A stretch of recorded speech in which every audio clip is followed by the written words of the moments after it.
అన్ని వర్గాల ప్రజలకి ఏది కావాలనో ఏది కాకూడదో ఏది చేయాలనో ఏది చేయకూడదో అదంతా కూడా ఒక కసరత్తు చేసి పెట్టేదే బడ్జెట్ తప్ప బడ్జెట్ ఎప్పుడు కూడా ఒక రాష్ట్రం కోసం వాళ్ళు పెట్టరు, ఒక జిల్లా కోసం వీళ్ళు పెట్టరు.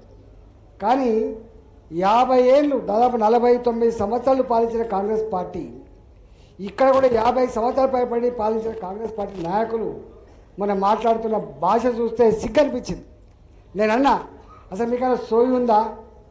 కొత్తగా పెట్టిన పార్టీ, కొత్తగా వచ్చిన రాజకీయ నాయకుడు మాట్లాడితే మాట్లాడవచ్చు, కానీ మీరు మాట్లాడడం మాత్రం బాగా లేదు అని చెప్పి మనం చెప్పిన. ఇక్కడ వికసిత్ భారత్ 1947 2025 అంటే 77 సంవత్సరాల స్వతంత్ర భారతదేశంలో ఎన్నడన్నా ఈ 10 సంవత్సరాల కాలం జరిగినటువంటి అభివృద్ధిని గతాన్ని కనుక పోల్చుకుంటే నక్కకు నాగలోకానికి ఉన్నంత తేడా ఉంటుంది. వాస్తవం కదా, మీరు చెప్పండి. ఒకప్పుడు మా కమ్యూనిస్ట్ పార్టీల కామ్రేడ్స్ ఎప్పుడు ఒక మాట్లాడు చంద్రబాబు నాయుడు గురించి విమర్శించేది, లేకపోతే ఇంకో ప్రపంచ బ్యాంకు ఏజెంట్ అని చెప్పి మాట్లాడేది. మీకు ఐడియా ఉండాలి. ఇంటర్నేషనల్ మానిటరీ ఫండ్ IMF దగ్గర దేశ ప్రయోజనాలను తాకట్టు పెట్టిండ్రు. ఏషియన్ డెవలప్మెంట్ బ్యాంకు రుణం ఇస్తే తప్ప రోడ్లు వేయలేరు, వరల్డ్ బ్యాంకు జీతగాడు అని మనం మాట్లాడుకున్నామా?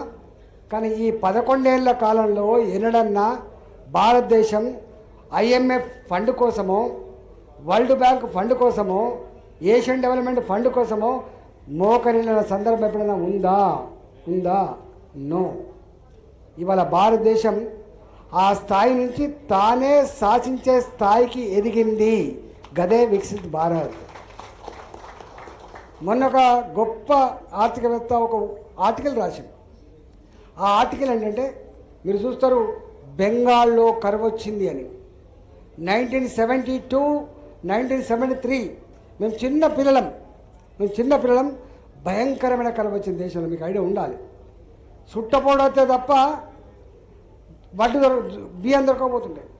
గడకనే తెల్లజొన్న గడక, మొక్కజొన్న గడక, పచ్చజొన్న గడక తిన్నాను తప్ప ఇంకా గరీబోళ్ళు రాగడి మట్టే తిని బతికిల్లని చెప్పి చరిత్ర చెప్తుంది.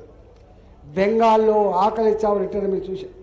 కానీ ఇవాళ భారత్ ప్రపంచంలో ఏ దేశానికి ఆకలేసినా అన్నం పెట్టగలిగే సత్తా భారత్కు ఉంది. మన చుట్టూ అనేక దేశాలు ఉన్నాయి. అటు పక్కకు బంగ్లాదేశ్, ఇటు పక్కకు నేపాల్, ఇంకో పక్కకు పాకిస్తాన్. మనం చూసినాం, బ్రెడ్ దొరకలేదట, గోధుమ పిండి కూడా దొరకలేదట, గోధుమలు దొరకలేవట, కిలో 100 రూపాయలట, కిలో 150 రూపాయలట అన్నమాట. వాస్తవమా కాదా? కానీ ఈ దేశంలో కరోనా వచ్చిన తర్వాత 80 కోట్ల